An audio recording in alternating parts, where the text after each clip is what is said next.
ഹരേ കൃഷ്ണ. സർവം ശ്രീ രാധാകൃഷ്ണാർപ്പണമസ്തു. ഇന്ന് നമുക്ക് ഒരു ടോപ്പിക്ക്, അതായത് ഭഗവാന്റെ ചുണ്ടിലെ പുഞ്ചിരിയുടെ രഹസ്യത്തെക്കുറിച്ചുള്ള ഒരു ടോപ്പിക്ക് നമുക്ക് ചർച്ച ചെയ്യാം. ഒരാളതൊരു സംശയം ചോദിച്ചിരുന്നു. അതിന് മറുപടി ടൈപ്പ് ചെയ്യുന്ന ഒരുപാട് താമസമല്ലേ? കുറച്ച് ടൈപ്പ് ചെയ്താൽ തന്നെ അതിൽ പൂർണ്ണമായ ഒരു വിവരം അല്ലെങ്കിൽ പൂർണ്ണമായ എനിക്ക് പറയാനുള്ള പൂർണ്ണമായ കാര്യങ്ങൾ തിരിച്ചു കൊടുക്കുന്ന ചെറിയ മറുപടിയിൽ ഉണ്ടാവുകയില്ല. അപ്പോഴത് ഒരു വീഡിയോ ആയിട്ട് ചെയ്യാമെന്ന് കരുതി. അത് വേറെ ആർക്കെങ്കിലുമൊക്കെ സംശയമുണ്ടെങ്കിൽ, അല്ലെ കേൾക്കാൻ താല്പര്യമുണ്ടല്ലോ, ഭഗവാന്റെ കാര്യങ്ങൾ കേൾക്കാൻ താല്പര്യമുള്ളവരല്ലേ ഇതിൽ വരികയുള്ളൂ, അവർക്കെല്ലാവർക്കും അറിഞ്ഞുകൂടാത്ത കാര്യങ്ങൾ അറിയട്ടെ എന്ന് കരുതി വീഡിയോ ആയിട്ട് ചെയ്യുന്നു. അപ്പോൾ ഭഗവാന്റെ പുഞ്ചിരി, അതാണ് നമ്മുടെ ടോപ്പിക്ക്. എന്തുകൊണ്ടാണ് ഭഗവാൻ എല്ലായ്പ്പോഴും ചിരിച്ചുകൊണ്ടിരിക്കുന്നത്? മനുഷ്യരുടെ ജീവിതത്തിൽ എത്ര ദുഃഖങ്ങൾ വന്നാലും നമ്മൾ വാവിട്ട് നിലവിളിച്ചാലും ഭഗവാന്റെ മുന്നിലേക്ക് ചെന്ന് നോക്കുമ്പോൾ ഭഗവാൻ അവിടെ ഇങ്ങനെ ചിരിച്ചുകൊണ്ടിരിക്കുകയാണ്. അപ്പോൾ നമുക്ക് ചിലപ്പോൾ ദേഷ്യം വരും. അപ്പോൾ നമ്മൾ പറയും, എന്നെ ഇതെല്ലാം അനുഭവിക്കാൻ വിട്ടിട്ട് ഇങ്ങനെ നിന്നങ്ങ് ചിരിച്ചോ, വേറെ ജോലിയൊന്നും ഇല്ലല്ലോ, ഇങ്ങനെ ചിരിച്ചുകൊണ്ടിരിക്കുന്നൊരു ജോലിയല്ലേ ഉള്ളൂ കണ്ണാ നിനക്ക്, എന്നിട്ട് എല്ലാം അനുഭവിക്കുന്നത് ഞാൻ അല്ലേ എന്നൊക്കെ നമ്മളിങ്ങനെ ഭഗവാനോട് കുറ്റമൊക്കെ പറയും. പക്ഷേ ഭഗവാൻ ചിരിക്കുന്നത് എന്തുകൊണ്ടാണെന്നുള്ളത് നമ്മൾ കണ്ടെത്തി കഴിഞ്ഞാൽ നമുക്കും സത്യത്തിൽ ചിരി വരും. നമുക്ക് ഉറപ്പായിട്ടും ഒരു കാര്യം സംഭവിക്കാൻ പോകുന്നു എന്ന് നമുക്ക് ശരിക്കും അറിയാം. നമ്മളിപ്പോൾ ഒരാളെ ഒരു കുട്ടിയെ വിളിച്ച് ഉപദേശിക്കുകയാണ്, കുട്ടി നീ അങ്ങനെ പോകരുത്, പോയാൽ നിനക്ക് ഇന്നത് തന്നെ സംഭവിക്കും എന്ന് നമ്മൾ പറയും. ഒരു ഉദാഹരണം പറയുകയാണ്. അങ്ങനെ പറയുമ്പോൾ നമുക്കറിയാം അതിൻ്റെ ആഫ്റ്റർ ഇഫക്റ്റ് എന്താണ് ആ കുട്ടിക്ക് സംഭവിക്കാൻ പോകുന്നതെന്ന്. അപ്പോൾ നമ്മുടെ വാക്കിനെ ധിക്കരിച്ച് ആ വഴിയെ കൂടെ തന്നെ കുട്ടി പോവുകയാണെങ്കിൽ നമ്മൾ എന്തോ ചെയ്യും? നമ്മളൊരു ഗൂഢസ്മിതത്തോടെ അത് നോക്കി നിന്ന് വെയിറ്റ് ചെയ്യും. എന്താണ് സംഭവിക്കാൻ പോകുന്നത്? ഞാൻ ഉപദേശിച്ച കാര്യം തന്നെ സംഭവിക്കുമല്ലോ, അവൻ അല്ലെ അവൾ പോയ വഴിയെ പോയിട്ട് അല്പം കഴിഞ്ഞ് തിരിച്ചിഞ്ഞ് വരും, പരാജയം ഏറ്റുവാങ്ങി, ഞാൻ പറഞ്ഞത് തന്നെയാണ് സത്യം എന്ന ബോധത്തോടെ നമ്മൾ ചിരിച്ചുകൊണ്ടേ നിൽക്കൂ, അല്ലേ? ഒന്ന് ആലോചിച്ച് നോക്കൂ. അതൊരു കാര്യം. ഭഗവാന്റെ പുഞ്ചിരിയെ കുറിച്ച് പറയുകയാണെങ്കിൽ, പാണ്ഡവ കൗരവ യുദ്ധത്തിന് ശേഷം എല്ലാവരും മരിച്ചു. പാണ്ഡവരിൽ ഭഗവാനും പഞ്ചപാണ്ഡവരും ഒഴിച്ച് കൃപരും കൃതവർമാവും ഒക്കെ ഒഴിച്ച് ബാക്കി എല്ലാവരും നഷ്ടപ്പെട്ടു. മക്കളെല്ലാവരും, കൊച്ചുമക്കളും എല്ലാവരും നഷ്ടപ്പെട്ട്, മരുമകനുമൊക്കെ നഷ്ടപ്പെട്ട ദുഃഖത്തിൽ ഗാന്ധാരി മാതാവ് കുരുക്ഷേത്ര യുദ്ധത്തിൽ ഭഗവാനെ ഒന്ന് നോക്കി, അവരുടെയൊക്കെ പ്രിയപ്പെട്ടവരുടെ മൃതദേഹങ്ങളുടെ ഇടയിൽ അവരെ ഓരോരുത്തരെയും എടുത്ത് ഇങ്ങനെ അവരുടെ മുഖവും എടുത്ത് മടിയിൽ വെച്ച് താലോലിക്കുന്നു, ദുര്യോധനെയൊക്കെ. അതിനുശേഷം ഭഗവാനും ആ യുദ്ധകളത്തിൽ നിൽപ്പുണ്ട്. ഭഗവാനെ ഇങ്ങനെ വളരെ രൂക്ഷമായി നോക്കിക്കൊണ്ട് ഗാന്ധാരി മാതാവ് പറയുന്നു, ഈ കുരുക്ഷേത്ര യുദ്ധത്തിനൊക്കെ ചുക്കാൻ പിടിച്ച് അതിൻ്റെയൊക്കെ സൂത്രധാരനായ അല്ലയോ ശ്രീകൃഷ്ണ, അങ്ങയുടെ വംശവും 3 പന്തീരാണ്ട് കഴിയുമ്പോൾ നശിച്ചു പോകും എന്ന് ഗാന്ധാരി മാതാവ് ഭഗവാനെ ശപിക്കുന്നു. അപ്പോൾ ഭഗവാൻ എന്ത് ചെയ്തു? മാതാവേ, എന്നെ ശപിക്കല്ലേ, ഞാനല്ലല്ലോ ഇതിനെല്ലാം കാരണം, നിങ്ങളുടെ കുരുത്തം കെട്ട മക്കളല്ലേ, അതുകൊണ്ട് എന്തിനെന്നെ ശപിക്കുന്നു എന്നൊന്നും ഭഗവാൻ ചോദിച്ചില്ല. ഭഗവാൻ വളരെ മന്ദസ്മിതത്തോടുകൂടി ആ ശാപം കേട്ടുകൊണ്ട് നിന്നിട്ട് പറഞ്ഞു, അല്ലയോ ഗാന്ധാരി മാതാവേ, ഇത് എനിക്ക് എത്രയോ മുമ്പേ അറിയാമായിരുന്നു. എൻ്റെ അന്ത്യം ഞാൻ സ്വധാമത്തിലേക്ക് പോകുന്നത് എങ്ങനെയാണെന്ന് മുൻകൂട്ടി ഞാൻ അതെല്ലാം നിശ്ചയിച്ചിരിക്കുന്ന കാര്യങ്ങളാണ്. യാദവവംശം എങ്ങനെ ഭൂമിയിൽ നിന്ന് അപ്രത്യക്ഷമാകും, ഇല്ലാതാകും, അതും മുൻകൂട്ടി നിശ്ചയിച്ച കാര്യമാണ്. ഇതിപ്പോൾ മാതാവ് ശാപമായി പറഞ്ഞാലും അത് പറഞ്ഞില്ല എങ്കിലും ഇതൊക്കെ സംഭവിക്കാനിരിക്കുന്ന കാര്യങ്ങളേ ഉള്ളൂ. അപ്പോൾ പുതുതായിട്ടൊന്നും അവിടെ കേട്ടില്ല ഭഗവാൻ. എല്ലാം ഭഗവാൻ മുൻകൂട്ടി ചിട്ടപ്പെടുത്തി വെച്ചിട്ടല്ലേ പ്രപഞ്ച വിധാനങ്ങൾ ഇങ്ങനെ ഭഗവാൻ ഇങ്ങനെ നടത്തിക്കൊണ്ടിരിക്കുന്നത്? ഭഗവാന് അരുതാത്തതും അറിയാത്തതുമായി എന്തെങ്കിലും ഒരു കാര്യം ഭൂമിയിലുണ്ടോ? ആരുടെയെങ്കിലും ഒരു കാര്യമുണ്ടോ? ഭഗവാനോട് ചോദിക്കൂ. ഇനി ഈ ഭൂമിയുടെ ഏതെങ്കിലും ഒരു മൂലയിൽ താമസിക്കുന്ന ഏതെങ്കിലും ഒരു നമ്മൾ പുറംലോകമായിട്ടൊരു ബന്ധം പോലും ഇല്ലാത്ത ഏതെങ്കിലും ഒരു ആദിവാസി വിഭാഗത്തിൽ ഒരു വ്യക്തിയുടെ ജീവിതത്തെക്കുറിച്ച് ഭഗവാനോട് ചോദിക്കൂ. അല്ലെങ്കിൽ അതൊന്നും പോട്ടെ, മനുഷ്യൻ വേണ്ട, നമ്മുടെ പാദത്തിൻ്റെ അടിയിലൂടെയൊക്കെ ഞെരിഞ്ഞ് അമരുന്ന എത്ര ഉറുമ്പുകളൊക്കെ ഉണ്ടാവും.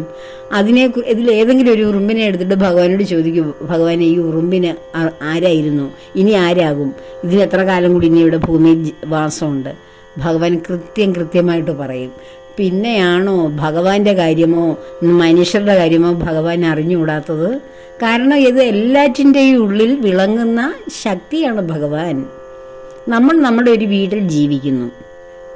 നമ്മുടെ വീട്ടിലെ നമ്മളുടെ കുട്ടികളുടെ കാര്യം, നമ്മുടെ കുട്ടികൾ മുതിർന്നു കഴിഞ്ഞാൽ അവർ നമ്മളിൽ നിന്ന് കുറേ വലുതായി കഴിഞ്ഞാൽ, അവർക്ക് സ്വന്തമായിട്ട് കുടുംബമൊക്കെ ആയിക്കഴിഞ്ഞാൽ അവരുടെ എല്ലാ കാര്യങ്ങളും മാതാപിതാക്കൾ അറിയണമെന്നില്ല.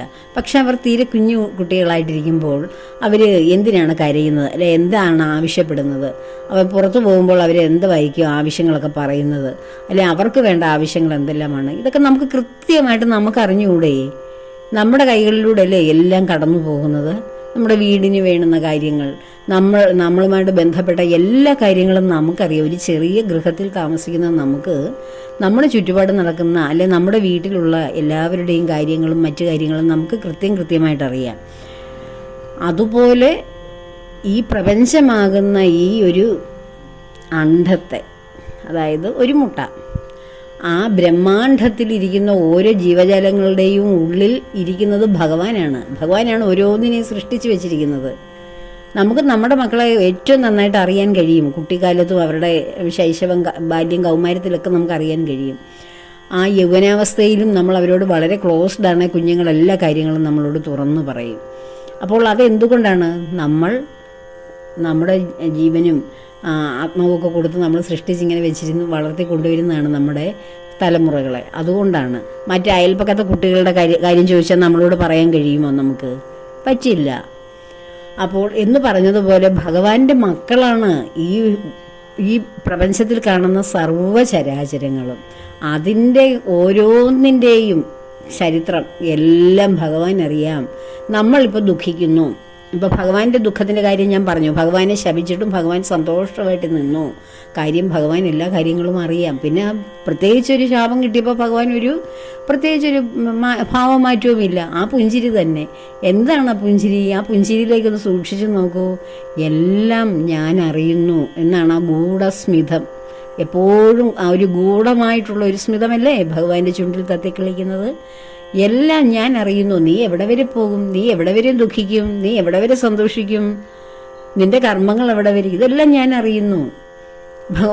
കുരുക്ഷേത്ര യുദ്ധത്തിൽ നമ്മൾ ഭഗവത്ഗീത മനസ്സിലാക്കുമ്പോൾ അറിയാം, ഭഗവാൻ കുരുക്ഷേത്ര യുദ്ധത്തിൽ ഒത്ത മധ്യത്തിലേക്ക് അർജുനൻ പറയുന്നു, ഭഗവാനെ തേർ ഇരു സൈന്യങ്ങളുടെ മധ്യഭാഗത്തേക്ക് കൊണ്ടു നിർത്തൂ, ഞാൻ എൻ്റെ ശത്രു പാളയങ്ങളിലുള്ളവരെയൊക്കെ ഒന്ന് കാണട്ടെ, ശത്രു വിഭാഗത്തിൽ നിൽക്കുന്നവരെയും.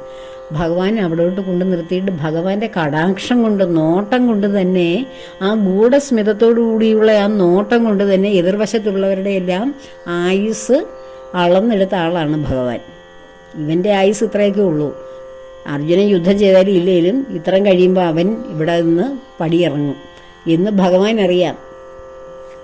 എല്ലാ കാര്യങ്ങളും, പ്രപഞ്ചത്തിലുള്ള എല്ലാ കാര്യങ്ങളും അറിയുന്ന ഭഗവാന്റെ തന്നെ സ്വരൂപത്തിൽ സൃഷ്ടിച്ച മനുഷ്യരുടെ ജീവിതത്തിൽ നടക്കുന്ന ഓരോ സംഭവങ്ങളും ഭഗവാന് മനഃപ്പാഠമാണ്. അപ്പോൾ ആ സംഭവങ്ങൾ നടക്കുമ്പോൾ നമുക്കാണ് ദുഃഖം, വിഷമകരമായിട്ടുള്ള പ്രശ്നങ്ങൾ നമ്മുടെ ജീവിതത്തിലേക്ക് കടന്നു വരുമ്പോൾ നമുക്കാണത് വിഷമമായിട്ട് തോന്നുന്നത്.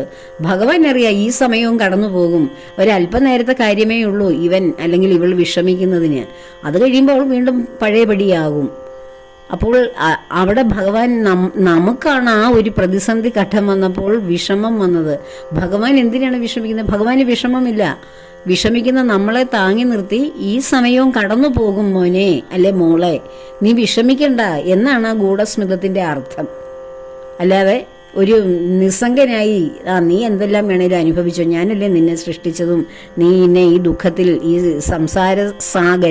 സംസാരം ആകുന്ന ഈ സാഗരത്തിലിട്ട് നിന്നെ ഞാനല്ലേ കഷ്ടപ്പെടുത്തുന്നേ, നീ അവിടെ കിടന്ന് കഷ്ടപ്പെട്ടുള്ളൂ, ഞാനിവിടെ, എനിക്കിതൊന്നും ബാധകമല്ല എന്ന് പറഞ്ഞാണോ ഭഗവാൻ ഇരിക്കുന്നത്? അല്ല. ഇത് അല്പനേരത്തെ വിഷമേ ഉള്ളൂ കുഞ്ഞേ, നീ അത് കഴിഞ്ഞിട്ട് വീണ്ടും സ്വതന്ത്രമാകും. നീ ഓരോ സമയവും എന്നെ അറിയും. തന്നെയുമല്ല, ഭഗവാന്റെ ആ ചിരി, ഭഗവാന്റെ ആ സ്മിതത്തിനും പിന്നിൽ മറ്റൊരു കാര്യവുമുണ്ട്. നീ ഏതൊക്കെ സമയങ്ങളിൽ എന്നെ, അല്ലെങ്കിൽ എന്നിൽ നിന്ന് നീ അകന്നു പോകുന്നത് കൊണ്ടല്ലേ നീ എൻ്റെ ആ സുഖം, ഞാൻ തരുന്ന സമാധാനം നീ അറിയാതെ പോകുന്നത്. ഒരമ്മയുടെ അടുത്തിരിക്കുമ്പോൾ കുട്ടിക്ക് ഏത് വിഷമങ്ങളുണ്ടെങ്കിലും ചേർന്നിരുന്ന് അമ്മയോട് പറയാം. അമ്മയിൽ നിന്ന് അകന്നു പോകുന്ന കുട്ടികളുടെ അവസ്ഥയൊന്ന് ആലോചിച്ച് നോക്കൂ. ഒരു ദുഃഖം വന്നാലും അല്ലെ ഒരു സന്തോഷം വന്നാലും എന്ത് പ്രശ്നം വന്നാലും ആ കുട്ടി തനിച്ചല്ലേ അനുഭവിക്കുന്നത്. അതേസമയം ഒരു അമ്മയുടെ അരികിലിരിക്കുന്ന കുട്ടിക്ക് ഏത് പ്രശ്നവും ഓടി വന്ന് വിഷമത്തോടെ അമ്മയുടെ മടിത്തട്ടിലേക്ക് ചേർന്നിരുന്ന് പറയാം. ആ ദുഃഖം ഷെയർ ചെയ്യപ്പെടുകയാണ്. അമ്മയുടെ ആശ്വാസവാക്കുകൾ കൊണ്ട് കുട്ടിയുടെ മനസ്സ് അവിടെ പൂർണ്ണമായി നിർമ്മലമായി വിഷമങ്ങളെല്ലാം മാറി വളരെ ലളിതമായി മാറുകയാണ് ചെയ്യുന്നത് എന്ന് പറയുന്നത് പോലെ, അത് അമ്മയെ അന്വേഷിക്കുന്ന മക്കൾക്കല്ലേ അത് സംഭവിക്കുന്നുള്ളൂ. അതുപോലെ ഭഗവാൻ തൻ്റെ മക്കളെയെല്ലാം ഭഗവാൻ ഇങ്ങനെ സൃഷ്ടിച്ചിരിക്കുന്നു. പക്ഷെ ഭഗവാൻ തന്നെയുണ്ട് നമ്മുടെ ആശ്രയവും. ഞാനത് കഴിഞ്ഞൊരു വീഡിയോയിൽ പറഞ്ഞു. സൃഷ്ടിക്കുകയും പരിപാലനം നടത്തുകയും സംഹരിക്കുകയും ചെയ്യുന്നത് ഒരാൾ തന്നെയാണ്. അപ്പോൾ സൃഷ്ടിക്കുന്ന സൃഷ്ടികളെ ദുഃഖത്തിലേക്ക് തള്ളി വിട്ടിട്ട് ഭഗവാൻ അവിടെ സ്വസ്ഥമായി ഇരിക്കുകയല്ല ചിരിച്ചുകൊണ്ട് ചെയ്യുന്നത്. നീ എന്നെ അറിയൂ, നീ എന്നിലൂടെ കടന്ന് നിന്റെ ജീവിതം മുന്നോട്ട് കൊണ്ടുപോകൂ, നിനക്ക് വേണ്ടുന്ന ആശ്വാസം എൻ്റെ പക്കലുണ്ട് എന്നാണ് ഭഗവാന്റെ ആ ചിരിയുടെ മറ്റൊരർത്ഥം. കാരണം നമ്മൾ ഭഗവാൻ നമ്മളെ സൃഷ്ടിച്ചു, നമ്മൾ ഇങ്ങനെ പല റോളുകൾ ഇങ്ങനെ ചെയ്ത് ജീവിക്കുന്നു.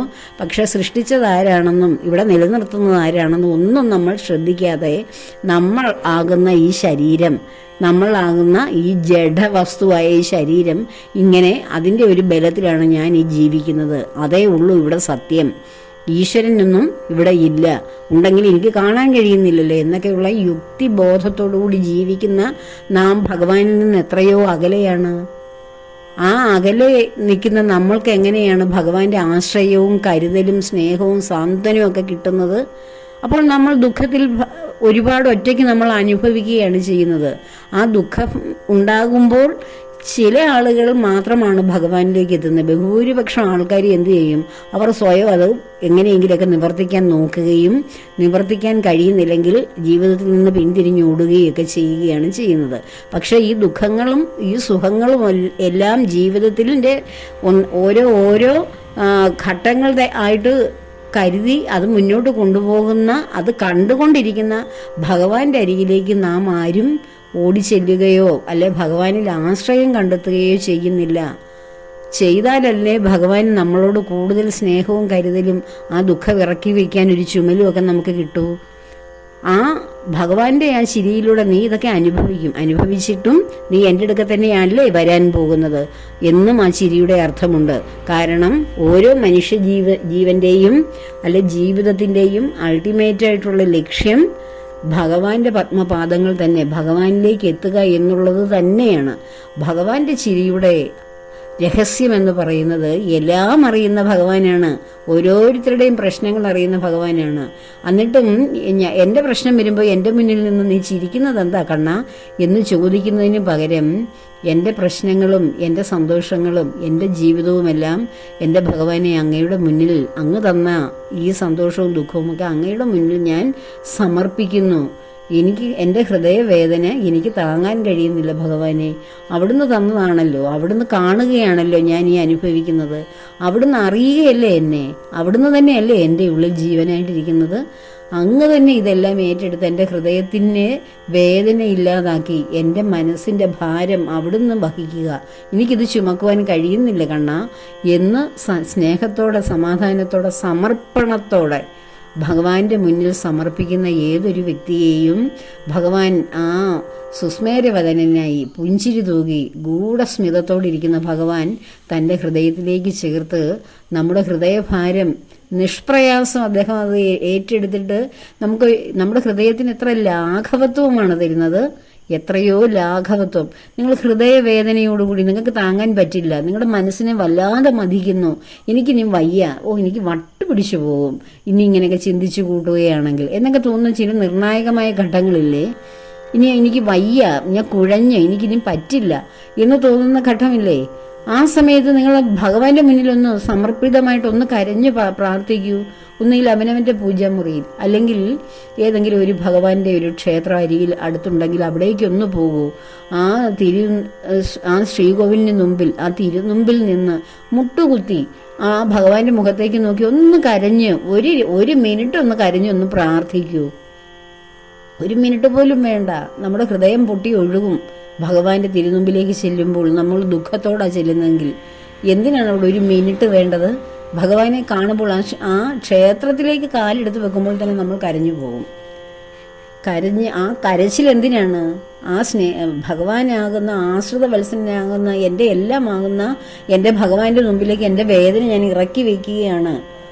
ഞാൻ ആ വേദനയായിട്ട് ഓടി വരികയാണ്. എൻ്റെ അച്ഛനായ, എൻ്റെ കൂട്ടുകാരനായ, എൻ്റെ എല്ലാമായ എൻ്റെ ഭഗവാന്റെ മുന്നിലേക്ക് ഞാനിതെല്ലാം ഇറക്കി വെക്കുകയാണ് എന്ന മനോഭാവത്തിൽ നിങ്ങളൊന്ന് ചെന്ന് നോക്കിക്കേ. നിങ്ങളുടെ ഹൃദയം ശുദ്ധീകരിക്കാതെ ഭഗവാൻ അവിടുന്ന് വിടില്ല, സമാധാനമാക്കാതെ.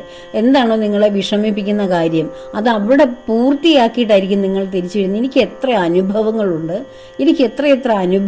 അനുഭവത്തിൻ്റെ വെളിച്ചത്തിലാണ് എനിക്കിനി ഒരു സ്റ്റെപ്പ് പോലും മുന്നോട്ട് വയ്ക്കാൻ വയ്യ കണ്ണാ എന്ന് പറഞ്ഞ് ജീവിതത്തിൽ ഞാൻ എൻ്റെ ഭഗവാന്റെ മുന്നിൽ ഒരു നിമിഷം കണ്ണുനീർ വാർത്തു കഴിഞ്ഞാൽ അടുത്ത നിമിഷം എൻ്റെ ഹൃദയം എത്ര ലാഘവമാകുകയാണ്, എത്ര ഒരു പഞ്ഞിത്തുണ്ട് പോലെ ആവുകയും ഞാൻ ആ വിഷമിച്ച പ്രശ്നത്തിന് അവിടെ ഒരു പരിഹാരം ഉടനടി ഉണ്ടാവുകയുമാണ് ചെയ്യുന്നത്.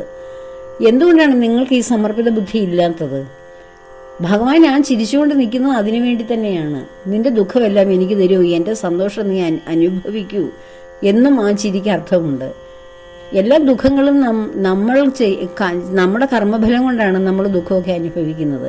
പക്ഷെ ആ കർമ്മഫലം കണ്ടുകൊണ്ടിരിക്കുന്ന ഭഗവാനാണ്. ആ ഭഗവാൻ ഇത്രയും ഈ പ്രപഞ്ചനാഥൻ, പ്രപഞ്ചത്തെ സൃഷ്ടിച്ച ആ അപരിമേയമായ ആ മഹാശക്തി നമ്മളെ മാടി വിളിച്ചുകൊണ്ടിരിക്കുകയാണ്. നിന്റെ ദുഃഖം എനിക്ക് തരൂ, എൻ്റെ സമാധാനവും സന്തോഷവും നീ സ്വീകരിക്കൂ എന്ന് പറഞ്ഞുകൊണ്ട് നിൽക്കുന്ന ആ ഭഗവാന്റെ മുന്നിലേക്ക് ചെന്ന് നിങ്ങൾ സമർപ്പിക്കാതെ ഇത് എൻ്റെ ദുഃഖമാണ്, എൻ്റെ പ്രശ്നമാണ്, എൻ്റെ കാര്യങ്ങളാണ്, ഭഗവാനെ ഇതൊരു നീക്കുപോക്ക് തരൂ എന്ന് പറഞ്ഞാൽ ഭഗവാൻ നിന്റെ ദുഃഖം നിന്റെ കയ്യിലിരിക്കട്ടെ എന്നല്ലേ ചിന്തിക്കൂ. അത് എൻ്റേതാക്കി തരൂ, നീ എൻ്റേതാവൂ എന്നാണ് ഭഗവാൻ പറയുന്നത്. ഗോപികമാരോട് ഓരോരുത്തരോടും ഭഗവാൻ ആ സമീപനമാണ് ചെയ്തത്. നീ എൻ്റേതാകൂ, ആദ്യം അതാണ് ചെയ്യേണ്ടത്. അതാണ് ഞാൻ കഴിഞ്ഞ ഒരു ദിവസവും ഞാൻ പറഞ്ഞത്. നമ്മുടെ ഹൃദയം ഭഗവാന് കൊടുക്കുക, അത് മാത്രം മതി ഭഗവാന്.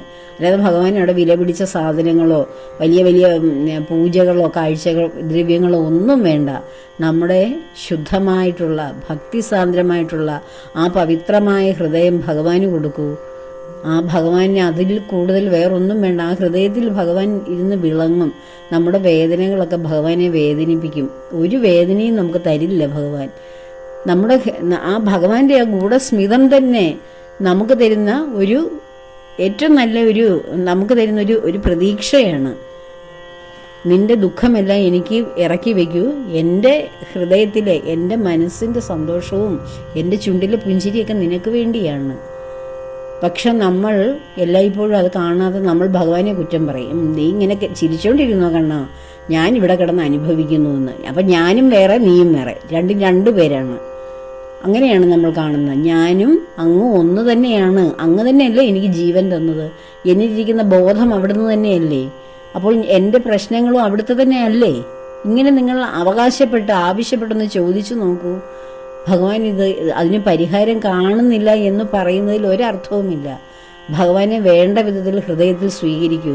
ഭഗവാനെ ഹൃദയത്തിൽ സ്വീകരിച്ചു കഴിഞ്ഞാൽ പിന്നെ ഞാനൊരു ഏകാന്തിയായി പോകുമല്ലോ, ഞാൻ എല്ലാവരിൽ നിന്നും ഒറ്റപ്പെട്ടു പോകും, ഞാൻ വിരക്തിയിലേക്ക് പോകും, ഞാൻ എൻ്റെ ഭൗതിക ജീവിതമൊക്കെ കളയും, എനിക്ക് ഏകാന്തതയായിരിക്കും. പിന്നെ ഇങ്ങനെയൊക്കെയുള്ള മൂഢചിന്തകളാണ് ആദ്യം കളയേണ്ടത്. അങ്ങനെയുള്ള മൂഢമായിട്ടുള്ള ചിന്തകൾ ഇതൊന്നുമല്ല. നമ്മളെ ഭൗതിക ജീവിതത്തിൽ ജീവിക്കാൻ വിട്ടതാരാ? ഭഗവാനാണ്. ആ ജീവിതം നന്നായിട്ട് കൊണ്ടുപോകാൻ സഹായിക്കുന്നതും ഭഗവാൻ തന്നെയാണ്. നമ്മൾ ഏത് ഐഹിഹ്യങ്ങളിലും ലൗകികങ്ങളിലും മുഴുകിയാലും ഭഗവാനാണ് എന്നെ ഈ മുഴുകിപ്പിക്കുന്നത് എന്ന ബോധം മാത്രം ഉണ്ടായാൽ മതി. ആ തിരിച്ചറിവ് ഉണ്ടായാൽ മാത്രം മതി. എല്ലാറ്റിലും നമുക്ക് മുഴുകാൻ കഴിയും. ഈ മുഴുകാൻ കഴിയുന്നത് ഭഗവാന്റെ കലകളാണ് 64 കലകൾ. ഈ കലകളെ ഈ ഭൂമിയിലുള്ളൂ. ആ കഴിവുകളും കലകളും വ്യത്യസ്തമായിട്ടുള്ളതെല്ലാം ഭൂമിയിലെ മനുഷ്യർക്ക് സമ്മാനിച്ചത് എന്തിനാണ്? എല്ലാവരും ഏകാന്തികളായി വൈരാഗികളായി ജീവിക്കാനാണോ? അല്ല. അങ്ങനെയുള്ളവർ അതിനു വേണ്ടിയിട്ട് നിയോഗിക്കപ്പെട്ടവരാണ്. ശ്രീ ശങ്കരാചാര്യരും അതുപോലെയുള്ള മഹർഷീശ്വരന്മാരൊക്കെ ഭഗവാനെ അറിയുവാൻ വേണ്ടിയിട്ട് മാത്രം, അത് തന്നെയാണ് അവരുടെ ജന്മ ഉദ്ദേശം. ആ ഒരു ഏറ്റവും ഉയർന്ന തലത്തിലുള്ള ബോധമണ്ഡലത്തിലേക്ക് എത്തുവാൻ നാമൊക്കെ എത്തണമെങ്കിൽ ഇനി എത്രയോ ജന്മങ്ങൾ എടുക്കണം. ഈ ജന്മത്തിലെ കാര്യമല്ലേ നമ്മൾ ഇവിടെ ചർച്ച ചെയ്യുന്നത്. നമ്മൾ ഭഗവാനെ അറിയുവാൻ, അന്വേഷിക്കാൻ ഇറങ്ങി തിരിച്ചിരിക്കുന്നവരാണ്. നമ്മൾ എത്രയെത്ര ജന്മങ്ങൾ എടുത്താലാണ് ഇനിയും അവിടേക്കൊക്കെ എത്തുന്നത്. അപ്പോൾ അതിനുവേണ്ടി ആ ഒരു ജന്മത്തിൽ എത്തിയവരാണ് ജനിച്ചപ്പോൾ തന്നെ ജന്മ ഉദ്ദേശം ഭഗവാനെ തിരിച്ചറിഞ്ഞ് ഭഗവാനോടൊപ്പം ഒന്നിച്ചു ചേർന്ന ആ ഒരു അനുഭവം ഉണ്ടാകുക എന്നുള്ള കർമ്മത്തിൽ ജനിച്ചു വളരുന്നവർ. അവരെ അല്ല ഇവിടെ ഉദ്ദേശിക്കുന്നത്. നമ്മൾ സാമാന്യ ജനങ്ങളല്ലേ, ഗൃഹസ്ഥാശ്രമികളല്ലേ. ഈ ഗൃഹസ്ഥാശ്രമികൾക്ക് വേണ്ടത് ഈ ഗാർഹസ്ഥ്യ ജീവിതത്തിലെ പ്രശ്നങ്ങൾ അതുപോലെ തന്നെ നന്മകൾ എല്ലാം അനുഭവിക്കുക എന്നുള്ളതാണ്. ആ അനുഭവം തരാൻ വേണ്ടിയാണ് ശ്രീ ശങ്കരാചാര്യർക്ക് പോലും ഗാർഹസ്ഥ്യം അനുഭവവേദ്യമാക്കാൻ വേണ്ടി അദ്ദേഹം ഒരു രാജാവ് മരിക്കുന്ന സമയത്ത് ആ രാജാവിൻ്റെ ശരീരത്തിലേക്ക് ശ്രീശങ്കരൻ്റെ ആത്മാവ് ചെന്ന് സന്നിവേശിക്കുകയാണ് ചെയ്യുന്നത്. ശിഷ്യന്മാർ അദ്ദേഹത്തിൻ്റെ ശരീരം ഒരു ഗുഹയിൽ സൂക്ഷിച്ചു വെച്ചിരിക്കുകയാണ്. അപ്പോൾ ആ സമയത്താണ് ശങ്കരാചാര്യരെ വധിക്കുവാൻ വേണ്ടി കുറേ കാപാലിക സംഘങ്ങളൊക്കെ എത്തുന്നതും അവിടെ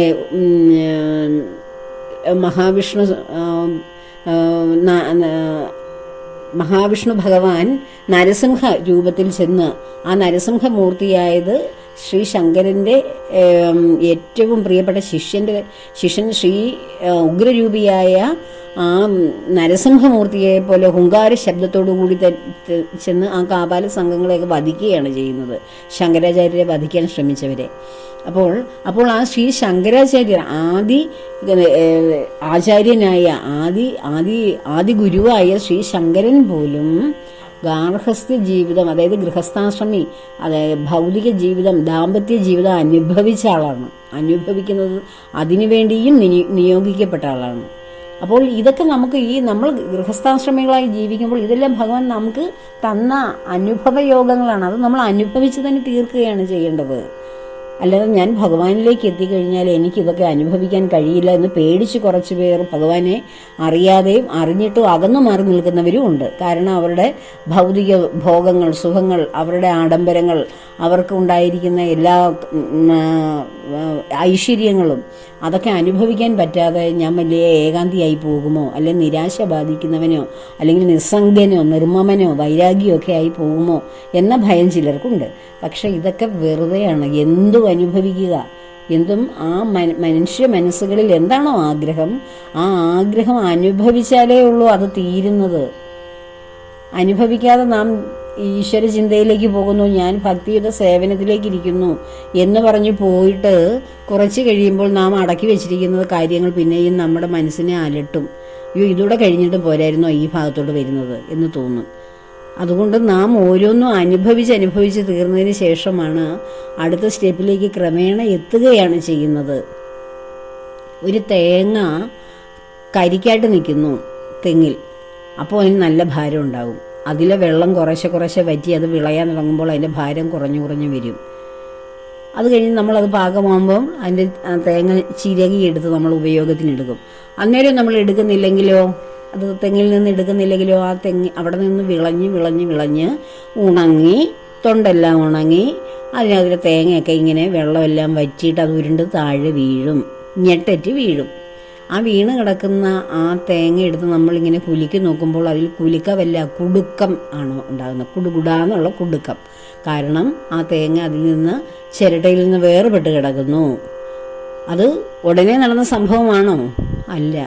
ഒരു കരിക്കിൻ്റെ രൂപത്തിൽ ഉണ്ടായ തേങ്ങ അവസാനം അതിൽ നിന്ന് വേർപെട്ടിട്ട് അത് സ്വതന്ത്രമാകുകയാണ് ചെയ്യുന്നത്.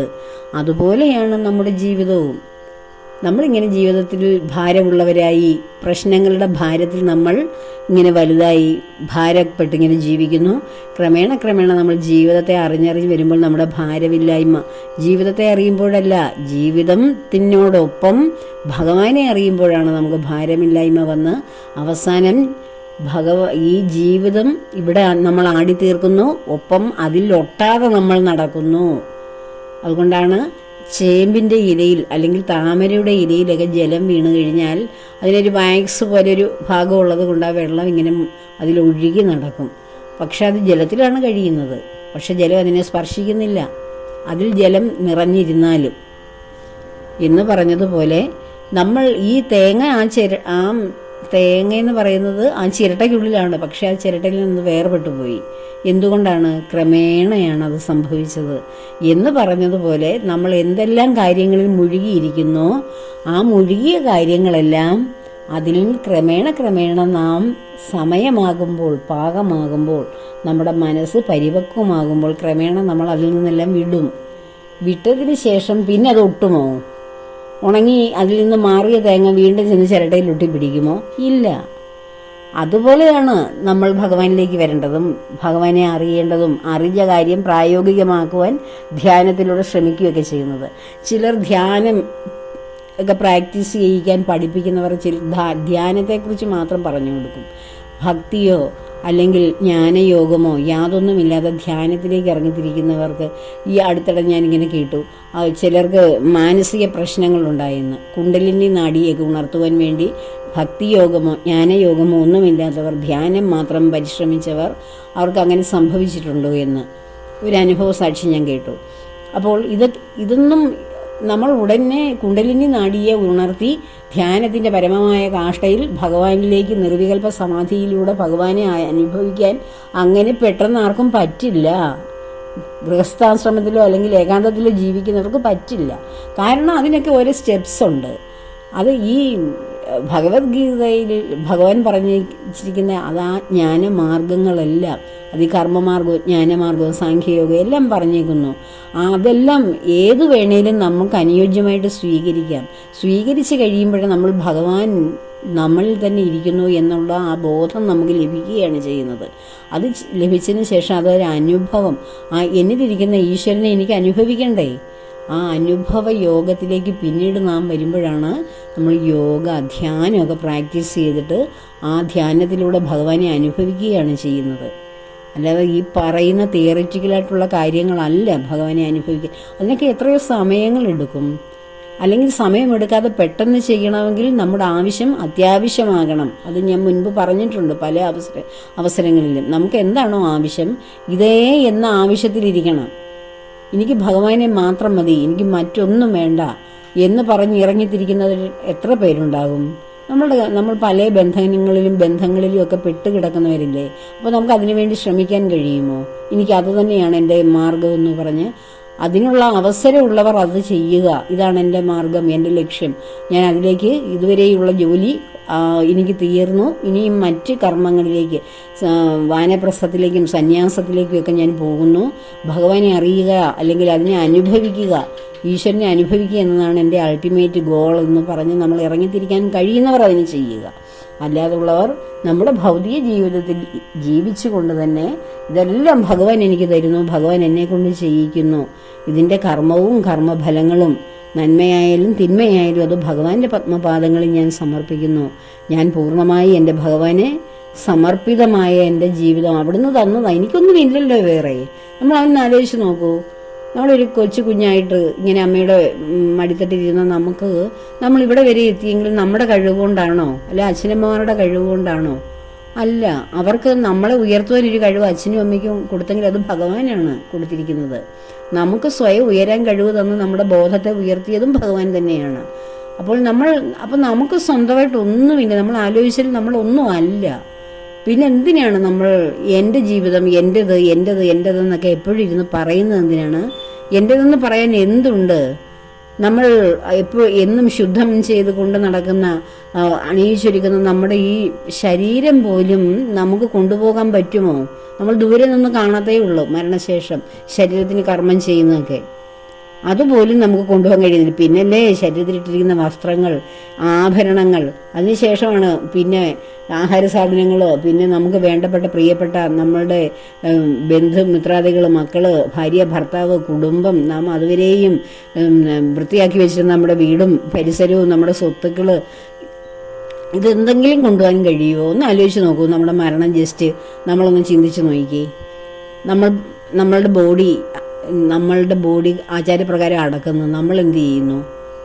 നമ്മളിരിക്കുന്ന ബോധസ്വരൂപനായ ആത്മചൈതന്യം ഇതെല്ലാം ദൂരെ നിന്ന് നോക്കിക്കൊണ്ടിരിക്കുന്നു അല്ലേ? പിന്നെ അത് പോകേണ്ട സ്ഥലത്ത് വിളിക്കുന്നവരുടെ കൂടെ പോകുന്നു, ഇവിടെ എന്തൊക്കെയോ ചെയ്തു കൂട്ടുന്നു, അത്രയല്ലേ ഉള്ളൂ. അപ്പോൾ ഈ ശരീരം നമ്മളുടെ ഇച്ഛ അനുസരിച്ചാണോ നമ്മൾ പോകുന്നത്? നമ്മുടെ ഇച്ഛ അനുസരിച്ചാണോ നമ്മൾ വന്നത്? ഒന്ന് ആലോചിച്ച് നോക്കൂ. പിന്നെന്തിനാ നമ്മളുടെ ഇച്ഛ അനുസരിച്ച് ഇവിടെ എല്ലാം നടക്കണമെന്ന് നമ്മളെന്തിനാ ബലം പിടിക്കുന്നത്? അങ്ങനെ ബലം പിടിക്കുന്നത് കൊണ്ടാണ് നമുക്ക് ഈ വിഷമങ്ങളൊക്കെ വരുന്നത്. ഇവിടെ ഈ നടന്നുകൊണ്ടിരിക്കുന്ന ദൈവനിശ്ചയം, നടക്കണമെന്ന് തീരുമാനിക്കുന്നത് മനുഷ്യന്റെ നിശ്ചയം അല്ലേ?